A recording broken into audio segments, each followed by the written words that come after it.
What's up guys, my name is Ace, and welcome back to The Breakdown, the series where I analyze gameplay to help you improve.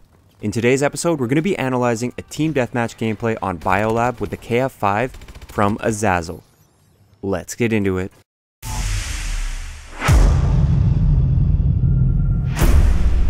Alright guys, so let's start it off by having a look at the class that he decided to use.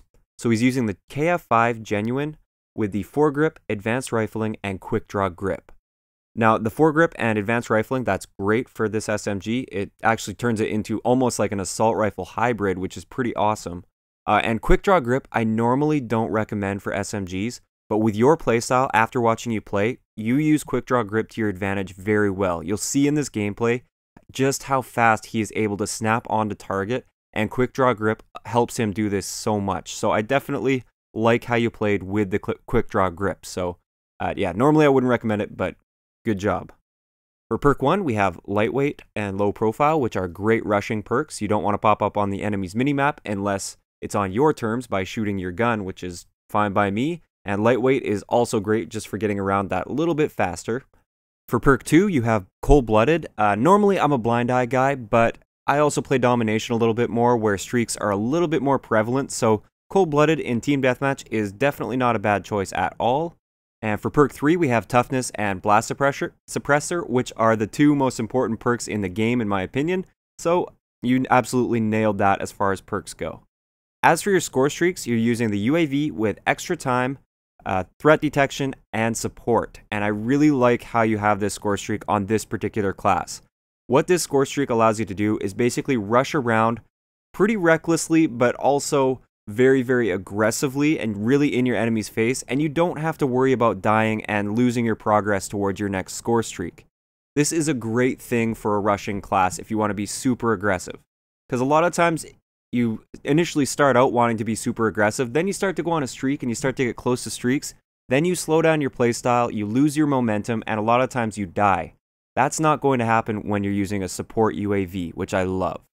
So getting into the gameplay itself, the opening route he takes is right down the middle, which is good. He's playing to the strengths of his weapon. He's got an SMG. That's where his strengths are. I like that he knew when to back out of that gunfight as well. He took damage and he got away. Now that death, I wouldn't really say that's his fault. It happens sometimes. He was looking up where he expected an enemy to be coming from, and he got killed from a different direction. No big deal. Now this second death right here, this is a bit of a mistake that I see. He had plenty of time to react to this enemy, and he actually turned after he got shot. He had plenty of time to turn, and he started looking towards his enemy, but it just wasn't enough. He's not using his exo movements to his advantage. This is where the exo movements come in. If you start getting shot in the back, do a double jump, do a dash, do something to try and evade those shots as you turn and try to challenge your target. Instead, he just swiveled in the same spot. He was an easy target to kill, and he actually had quite a bit of time to turn on that guy. That guy, for some reason, didn't kill him as fast as he should have, and he could have survived in that situation. Now, after he comes off respawn, what he does is something I also don't recommend. You see me talk about this a lot. He goes for that revenge kill. He checks his corner, and guess what? The enemy's not in that same spot anymore. Don't go for revenge kills, and if you do decide to go and try and kill the guy that just killed you, play it really smart, and don't expose your side to a big open area like he did. Now coming up right here is where I want to point out that he has excellent reaction time, and he handles his higher sensitivity very, very well. You see how fast he snapped onto target there? That's very impressive. I think that's a lot faster than I react when I'm playing this game, so I'm definitely impressed by his reaction time. So skipping ahead a little bit into the gameplay, when he pushes the middle here, he gets a nice kill. This is all great. What I really wanted to point out is as he comes through the middle, he checks to the left before going to the right. This is something that I don't see enough people doing. If you have an open area, he can tell by his minimap. You can see he's paying attention to his minimap. If you have an open area and you plan on going right when you go into a room, just have a quick look to the left first so you don't get shot in the back as you go to the right. So right here, I'm going to pause it, and do you guys see a mistake that he's making right now? You can see he checked over towards where the C domination point, and he had a teammate over there and no enemies, so that's a clear area. He knows towards the middle of the map is a somewhat clear area because he has some teammates over there in that direction. What about the right side right now? He didn't properly check the right side. It's a big open area, as you can see by the minimap. There's no teammates over there. That's where he should be expecting enemies to be, and he completely exposes his side to that doorway. he would have been better off backing off a little bit behind that piece of cover, or just pushing out and checking that way properly. Instead, he just exposed his side, and he got killed because of it. As he comes off spawn, he makes another mistake right away. Look what he just did there. As he jumped into that window, have a look at the minimap and where you'd expect enemies to be in this current situation. He didn't check to the left as he jumped through that window and went to the right.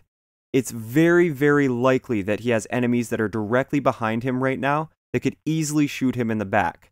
Now, he did get lucky here. I was kind of cringing when I saw him do this for the first time. He did get lucky. There weren't any enemies in the middle of the map there, but it was very, very possible that there could have been enemies there. So he definitely just lucked out in that situation. Now, right here, great use of these canisters. He's patient. He waits till it gets outside into that choke point before blowing those up. That was great awareness on his part. It's very likely that enemies could be in that area or could funnel through that area because it is a choke point. So it was good that he waited before shooting that. It didn't get him a kill, but it could have. So skipping ahead a little bit again, there's something that I really want to point out with his gunfights. He does have great reaction time and he does snap onto target quickly, but watch how he's moving during the gunfight. It's very rare that he moves at all. He pretty much plants his feet and fires. And this is a very bad habit that he has, especially right here where he's standing right out in the open, his enemies have cover, he plants his feet and tries to challenge them. He has no cover and he gets killed, obviously. Instead, he should have tried to strafe the cover, he should have tried to take cover when he saw that the enemy was getting to cover, and he would have had a much better chance of challenging those two enemies.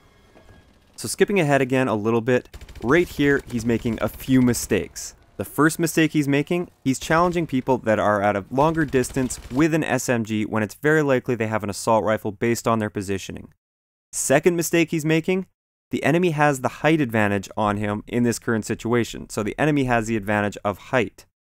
And the final mistake that he's making is he actually backed off in this window, which, because the enemy has that height advantage, he's only making himself a bigger target by backing away from the windowsill.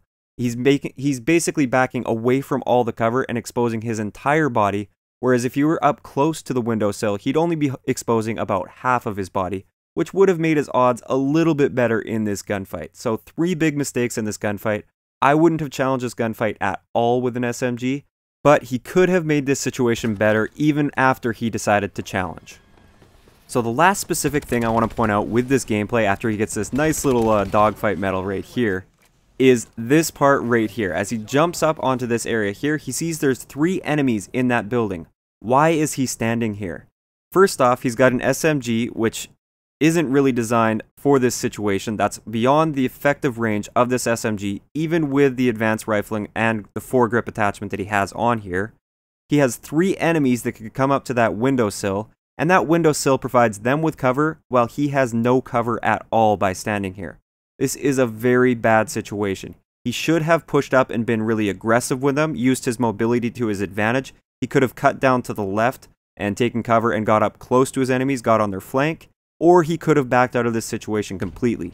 Instead, for some reason, he tried to challenge this, and it's just not going to work out for him. I will say it was great that he knew when to evade that gunfight, but he shouldn't have been trying to challenge that gunfight in the first place, in my opinion. So overall, some of the positives of this gameplay, he has excellent reaction time, really good aim for the sensitivity that he's using, and a lot of the times he has great awareness of what's going on around him. Some of the negative things that we can learn from here are, number 1, sometimes he does seem to get a little bit of tunnel vision and he forgets to look at his mini-map, or he just gets focused on one enemy and he doesn't really think about his surroundings too much.